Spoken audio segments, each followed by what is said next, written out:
Each film needs its own approach. If I see something that works or have a thought that works, I put it in my basket. And each time I go to work, it feels like the basket's full of different things, you know?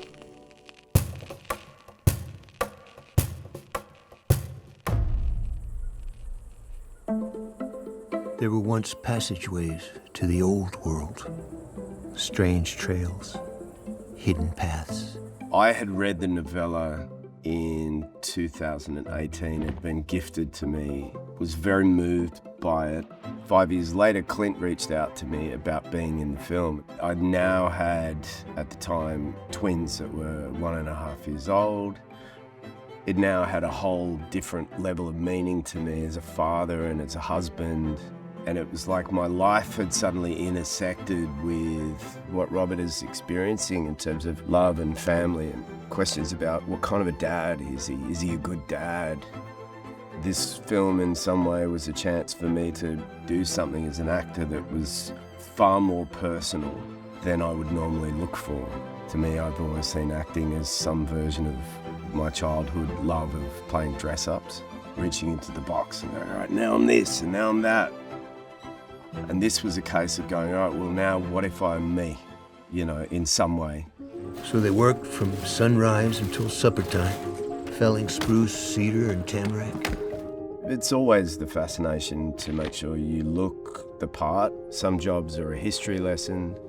Some jobs you learn a new task, albeit just for a short period of time. And it's one of the pleasures of it is you're going to learn something about someone else's life or a different period every time you go to a new set. But the most important thing is always thinking about what's the emotional life of the character and the different relationships and how to make those things work, which I think from the beginning of time, human experience sort of doesn't change. You know, love is love, being a dad is being a dad. Loss is always a constant in our lives, and I think it's always a reason why a period film should find a way to connect with a modern audience, and I certainly think this film does that as well. So most of my research or thinking before a film is really about the person and the people.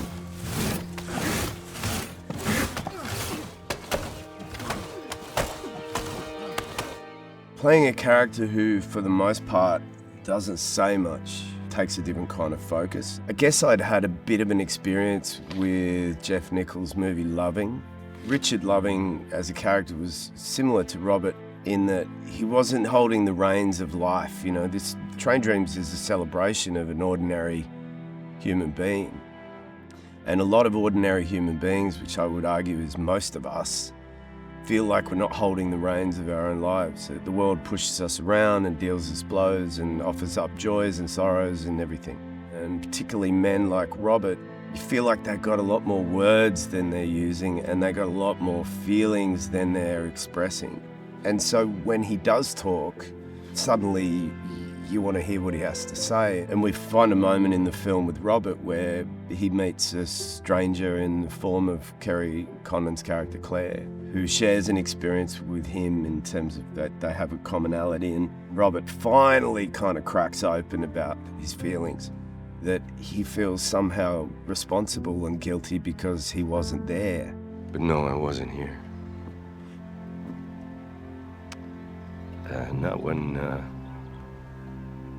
Not when I should have been, I guess, and when they needed me the most.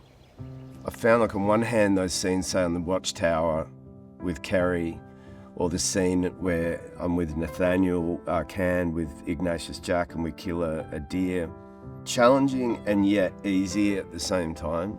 On one hand, it becomes easier if you go, well, I know what this feels like, and I know that I'm far more emotional a person than Robert. But for the sake of staying true to who the character is, it's important that I'll put a lid on it, because Robert's not someone who's going to show his feelings in front of too many people. And also, like, how does the emotional blows of life affect a person physically, in every aspect? How's Robert as an old man? How to kind of move physically was like a really interesting challenge. It's like when you're young and your head can turn just so, but when you're old, sometimes your whole body has to follow.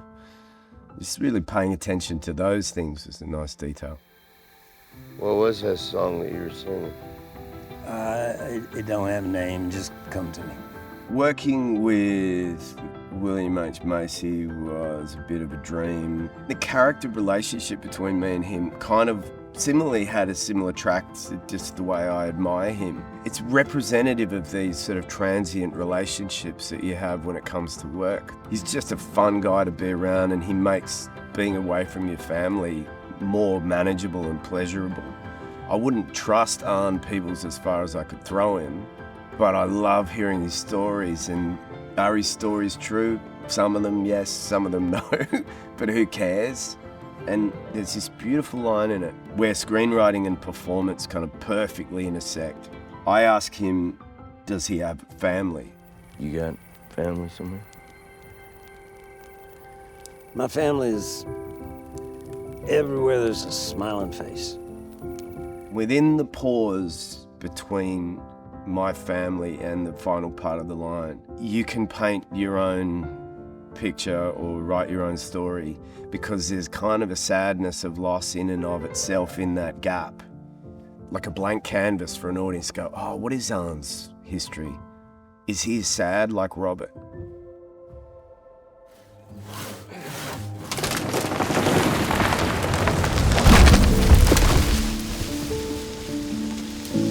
The other main character of the film is the forest. What was it like interacting with it as a scene partner rather than a backdrop? Oh, that's a good question. The forest is a character in the film. It's talked about as a character. Arne says that a tree is a friend, but if you cut into that tree, then you start a fight with that tree.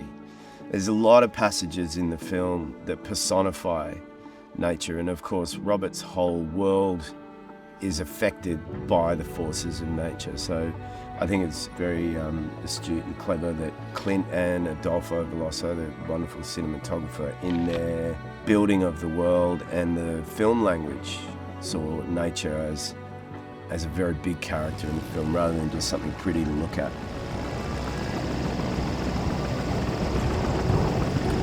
Hey, you'd better hold on to something. Take the other way, still diving? I almost feel for anyone who visits a movie set, because it's like you're taking them behind the curtain of a magic show. I don't think you should ever learn how magic's done. You should just sort of be in awe of it and wonder, like, inject yourself into another reality. I admire watching other actors not knowing how they pull the trick on me. I almost don't want to know.